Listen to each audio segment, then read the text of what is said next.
de Buenos Aires y en la zona AMBA, así que bueno, paraguas, botas, todo lo que ande por ahí dando vuelta. Y ahora sí, nuestra querida Natalia Salvo. Dije bien, ¿no? Sí, sí. No sé por qué, que me quedé hablando de Natalia Salvo y después de Carolina Salvo. Claro, porque Carolina es mi hermana, estábamos hablando de los médicos. De los médicos. Ya le sacamos el cuero a los médicos. Caro es médica, así es. Natalia Salvo, en su lucha por los derechos obreros. Ahí está. Bueno, tuvimos el discurso de apertura de las sesiones ordinarias y vamos a centrarnos en la parte jurídica. En la inflación normativa, Roberto, en este gobierno hipernormativista, que nos hace creer en la desregulación y en definitiva lo que hay es una re-regulación. Mirá qué bueno. No, hablaron de 12 reformas estructurales, 12 proyectos de ley en los que están trabajando. Pero por supuesto hicieron alarde en dos grandes columnas normativas que fue el decreto de necesidad de urgencia 70/23, el presidente hizo alarde, y la ley de bases. Así que vamos a escuchar lo que dijo en relación a esto con el audio número 10. Solo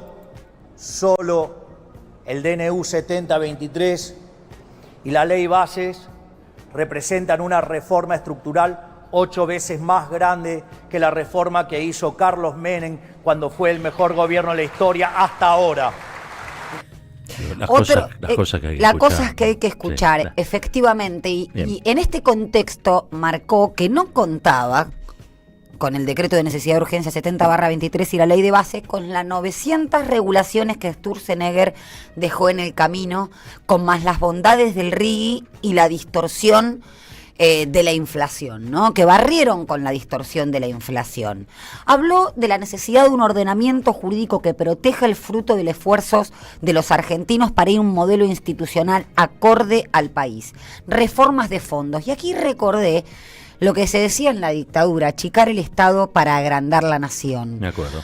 Y recuerdo las palabras de Aguiar, el secretario general de ATE, que dijo que habían reformulado, habían entendido que esto de agrandar el Estado para agrandar la nación no era tan así. Y yo participo de este concepto, porque agrandando las regulaciones o aumentando las regulaciones, no necesariamente se agranda la nación.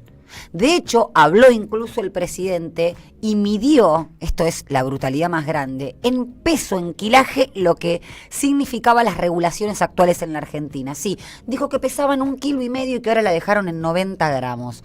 Todos lo aplaudieron como focas en ese sentido. Entonces, ojo, porque primero no hay desregulación, hay una hipernormatividad a favor del capital financiero, ¿sí? Pero dijo que iba a trabajar en una reforma de fondo, como los 12 apóstoles, creo que. Porque habló de 12 leyes que tocan la ley de seguridad nacional, de inteligencia, del comercio, los códigos civil, comercial. Habló de una reforma completa del Código Penal, de agravar las penas y acabo. Un paréntesis. Sí. Habló de wokismo jurídico, o sea, ya dicen cualquier cosa. No tenemos que tener miedo de decir esto. El derecho penal es garantía. Sí, efectivamente es garantía. Y tenemos aún un código penal que está centrado en la protección de la propiedad privada y que no exalta las penas que tienen que ver con los delitos contra la administración pública. ¿Sí? Así que si se agravan todas las penas del Código Penal, mi ley va a estar en problemas. Lo escuchamos ahora en el audio posterior.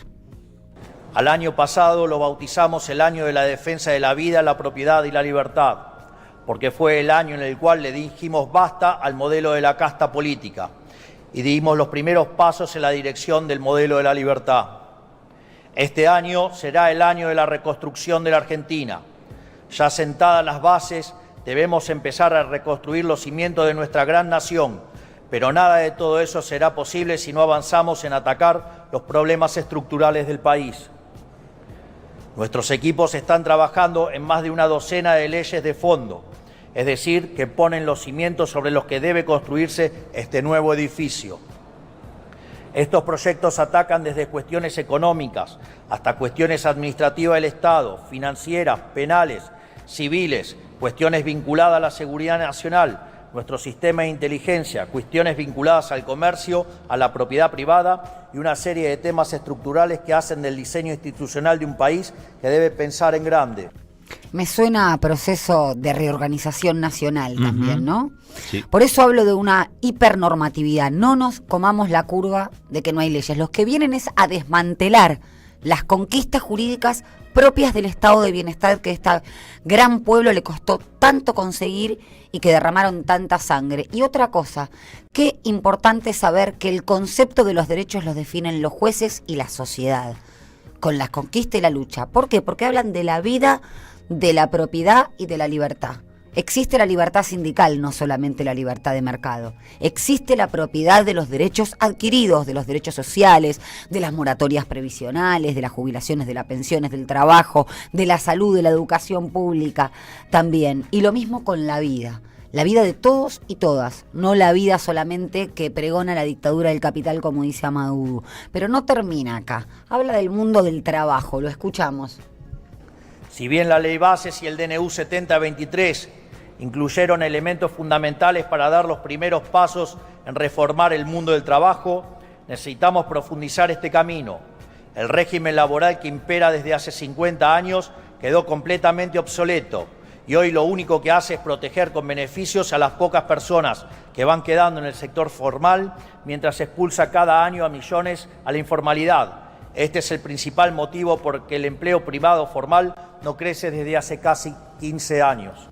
Bueno, el gran punto de que hace 50 años tenemos una ley de contrato de trabajo que expulsa, pues hay que decirle a Milei que con esta política económica y con esta misma ley de contrato de trabajo, que en donde la reforma del decreto 70/23 está suspendida, terminaron con, según CEPA, 12.638 pymes, ¿sí? Esto produjo 243.000 nuevos desocupados, lo dijo recién Germán Martínez.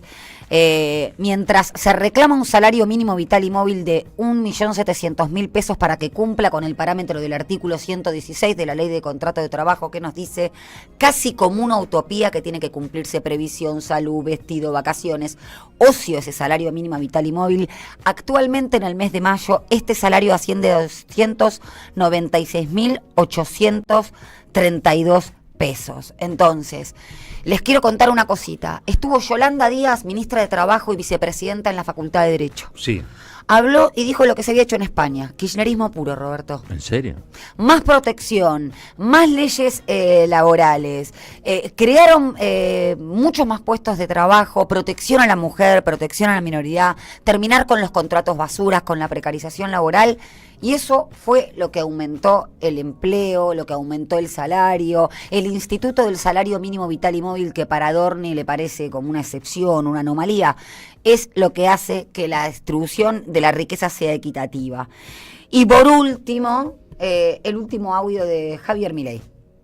Falta ir aún más profundo, restableciendo la inviolabilidad de la propiedad privada, para lo cual hace falta descender al subsuelo de las leyes, los códigos civil y comercial y procesal civil y comercial. Urge devolverle la libertad de asociación a todos los argentinos, reduciendo las prerrogativas de Estado y aumentando las de cada ciudadano. Es inadmisible que los individuos no tengan derecho a pactar acuerdos libremente entre sí sin la intromisión de cualquier juez de poca monta, cuyo capricho a menudo está aparejado de ataduras políticas o económicas. Aquí es donde se juega la famosa seguridad jurídica por la cual la política reclama hace años, pero por la que nunca hizo nada. Esto se resuelve con un código civil y comercial claro e impermeable a la interpretación maliciosa de cualquier juzgado. Además, el orden público y la vida social en paz deben volver a ser la regla y no la excepción en la Argentina. Actualmente tenemos un sistema judicial y un código penal repleto de grietas por los que se coló el virus del antipunitivismo. Dice cualquier cosa, no solo que no tenemos un código penal antipunitivista, la misma existencia del derecho penal destaca el valor que tienen las penas después veremos cuál es la finalidad de las penas y demás, pero habla del orden público. Roberto, si hay un lugar donde hay Estado en el derecho es en el orden público, porque las normas son insustituibles, no se pueden reformar por la voluntad de las partes, ahí el Estado protege lo importante, el trabajo, la minoridad, la libertad, y esto de que los jueces... Hay normas que no son susceptibles de interpretación de los jueces. Por favor, toda norma, todo texto, si los jueces no están controlados, es susceptible de decir cualquier cosa. De hecho, tenemos a la Corte que prácticamente legisló en materia del Consejo de la Magistratura. Entonces, justamente la no politización de los jueces es no politizar, por ejemplo, la designación de los jueces de la Corte, que ameritó incluso un pronunciamiento de la ONU diciendo que era preocupante el estado de falta de independencia del Poder Judicial argentino y de la carencia o del socavamiento del Estado de Derecho. Termino con algunas perlitas. Habló de un derecho migratorio, que los inmigrantes paguen, que si hay delincuencia tienen que irse. Me hace acordar a la ley de residencia de 1902 en aquella Argentina del centenario, en donde enchabas a los anarquistas y a los socialistas que traían otras ideas de la Argentina agroexportadora y liberal. La igualdad ante la ley, como algo que atenta a la ley de cupos para discapacidad, para personas trans, para mujeres. Esto es una barbaridad porque habla de una igualdad formal. La igualdad es un punto de llegada, ya lo dijimos acá, y la evolución del Estado de Derecho, el Estado social de Derecho, es contemplar las desigualdades estructurales que produce el modelo económico para personas con discapacidad, para mujeres, para trabajadores. Si a eso le llaman wokismo, nosotros volvemos a llamarle Estado social de Derecho. Y por último dijo que el déficit fiscal era tenía que ser una política de Estado, igual que la motosierra. Terminar, o sea, los grandes problemas de la Argentina era el déficit fiscal. ¿Y saben qué? Los derechos se financian. El déficit fiscal y la reducción del gasto público, que es lo que pide el Fondo Monetario Internacional y que fue lo que terminó anunciando, implica que 9 de cada 10 mujeres ya no se puedan jubilar, que no haya moratoria, que no haya salud mental, que no haya educación. Eso implica. Los impuestos no son un robo confiscatorio, como dijo el presidente, son la base de sustento de tus derechos. Brillante, Salvo. Pensamos, escuchamos, debatimos y construimos. ¿Dónde?